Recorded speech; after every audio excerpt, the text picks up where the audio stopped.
Small announcement. Recently, I have written a book, the book name called Foundations of UX Research. So this is a book. So this book is available on Amazon and Flipkart, even in eBook also is been available. So I'm going to share the link in the description. If you want to buy this book, you can check out those links. Today I'm going to discuss about the very uncomfortable topic. So the topic is how to handle the interview rejection. Let's get started.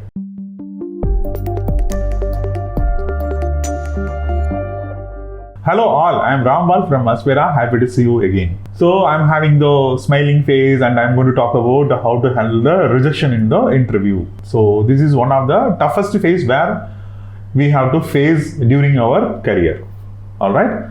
So first thing is, if you are not shortlisted on the interview means you are not capable, you are not eligible. It's not that mean, right?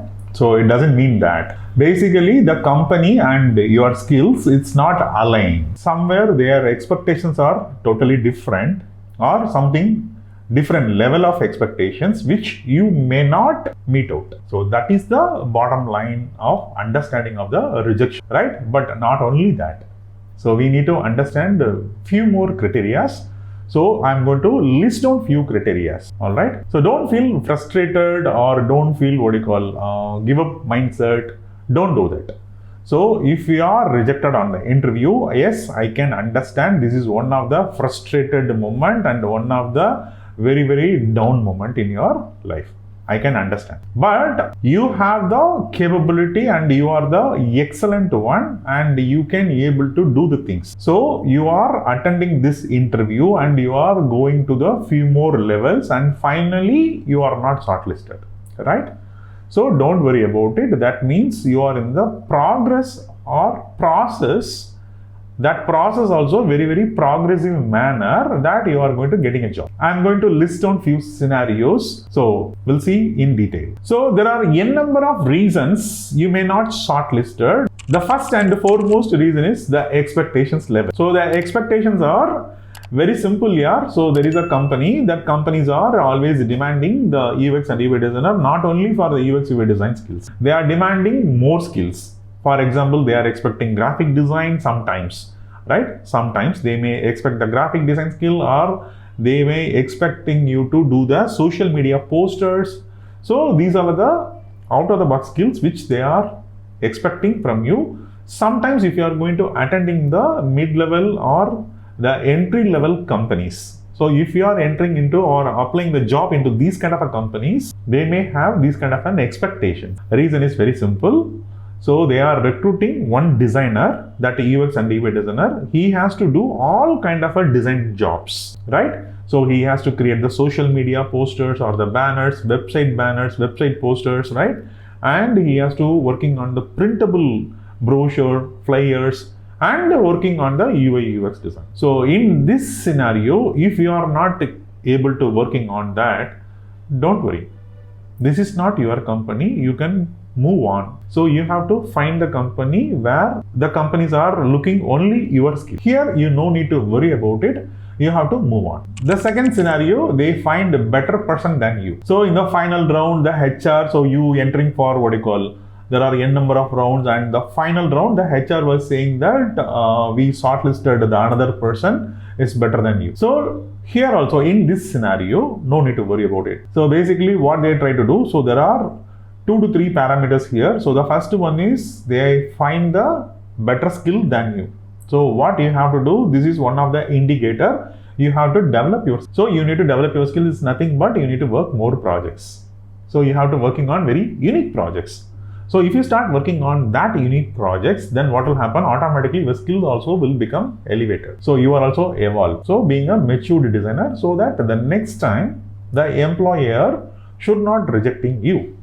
So you have to develop your skills in such a way. So this is a basic parameter. So I'm going to talk about the third criteria. It's a location. So most of the employers, they are looking for the candidates. They have to be residing at least some proximity level. It's a matter of maximum it could be 30 minutes to 45 minutes drive or 1 hour drive. So not more than that. They are looking for always into this scenario. A reason is if anything they required on the emergency basis, or if they are working on late hours, so that a candidate can able to reach home safely. For that reason, they are looking for this location option as well. Suppose if you are residing in a very far away distance, right? For example, I'm going to talk about in a Chennai based scenario. If you are living in near Avadi or post Avadi, and if you are trying to getting a job in Adayar, the distance could be somewhere around 40 plus kilometers. So 40 plus kilometers is about almost 1.5 hours. There is no train connectivity. You have to come by only a two-wheeler or bus, or you have to come by multiples of trains. So you are commuting itself, what will happen? Minimum of 2 hours. So in this scenario, if you are traveling or commuting or transferring 2 hours time in the morning, what will happen? Your energy level is being exhausted. So you may not focusing on the work. For this reason only, most of the companies, they are looking for the candidate in the proximity level. The max could be 1 hour travel, right? So this is also one of the major reasons the company may not shortlisting you. So you have to find out where the company's location. So accordingly, what you have to do, the next time if you are going to plan to attending an interview, you can mention that if I am getting a job, I can relocate my current location. I'll be staying the PG or nearby areas. So if you are saying this, then what will happen? This will be convinced them. All right.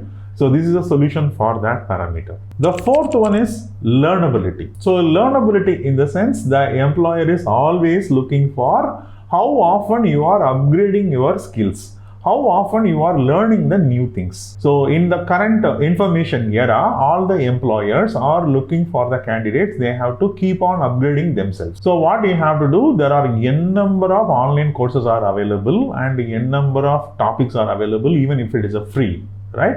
So there are n number of things are available. So what you have to do, you have to keep on learning, adding the certification programs. Nowadays, n number of certification programs are available as a free of cost or as well as into the very affordable price. So something like platforms are Udemy. Even I have one side hustle, it's called Ambitia. So in Ambitia, most of the courses are free courses with the certification programs. So I'm sharing the link in the description. You can go and check it out, and if possible, please learn and get the certificate, right? So this is also one of the parameters the people they are looking for. So how is your learnability skill? So how often you are going to learn the things and upgrading yourself. So that is very, very important skill. You have to do it. Fifth parameter is salary. So most of the companies, that is a gold standard or elite cream layered companies, something like a MNC, tech giants, they all are offering the very good salary and packages. But that entry level companies or the startups or the mid level companies, right? So tier 2, tier 3 type of companies, always they are looking for the candidate with the great skill with a lower salary. So you may have the very good portfolio and you have the very good skill sets and you are demanding some sort of a salary, and their expectations or their budgeting of the salary is little bit less. So for this reason also, you may not shortlisted for the company. And how to handle this scenario? So very simple. There are n number of platforms are available, something like Glassdoor or Ambition Box. They are putting the salary, they are showcasing the salary for the company for the particular job role. For example, in Ambition Box and all, if you are going to check it out, and they are putting on this kind of a job role with this many years of experience, this company is offering the salary range. So before attending the interview, you have to visit that website, that Ambition Box or Glassdoor, and you have to check the salary bracket, and accordingly you can negotiate. That also, if you are satisfied with the salary bracket, you can proceed further to attending the interview and you can demanding that bracket salary, so that definitely you may get an opportunity to getting a job, right? Otherwise, what will happen? Your salary is something into the higher level, their expectations or their budget is very low level. Then what happened? Even though if you have the very good skills and good portfolio, you may not getting this job. All right. So don't worry about it. We cannot getting all the jobs. Wherever we are applying the job interviews, we may not getting the job. First thing is you need to understand that parameter or that scenario.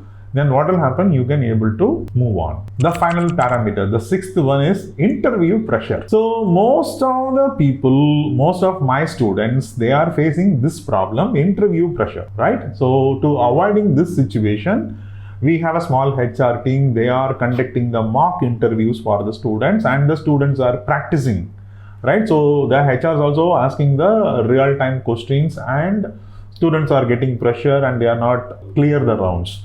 But anyway, our students can be able to attend the interviews very confidently. But even though few students or few scenarios, they have a pressure. If it is in a real time, the people, they are facing the pressure, and this pressure, they know the answer, but they have a problem. So they are giving some wrong informations in the interview, during the interview, that may cause the not selecting the job, right? They are not selected or not shortlisted.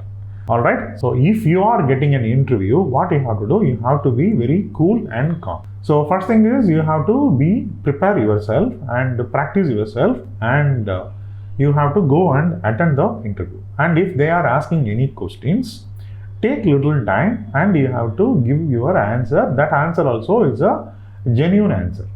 So no need to rush for an answer or don't get pressure for that situation. So if you are entering into the interview areas and if you feel pressure or you feel uncomfortable, you simply inform them you need to drink some water. So you have to get the glass of water, right? And make yourself calm. First you have to be calm, then everything fall into your hand. All right. So this is basically, it will happen for the beginners, right? And don't worry about it. If you are going and attending for some 2 to 3 interviews, you can be able to overcome this situation. All right. So being a human, we can be able to get practice and overcome the situations. So final words, if you are not shortlisted, you have to be happy. You just escape from that company, right? So don't get frustrated, be cool. Keep work on that. So keep working on and improving your portfolio, improving your skills and various aspects. So if you are not shortlisted, I had given the small list of parameters. Probably you may fall into any one of this kind of a parameter. So you have to work on that parameter and you have to improve yourself. All the very best. So I hope you like this topic, and if you fall into any other parameter or any other category for rejection, right? Please let me know in the comments. Definitely we will discuss, and also if possible I will be explained through one more video, or we can able to make this as a one of the series. All right. So keep explore and keep learning. I will catch you soon with another interesting topic. Until then, bye bye.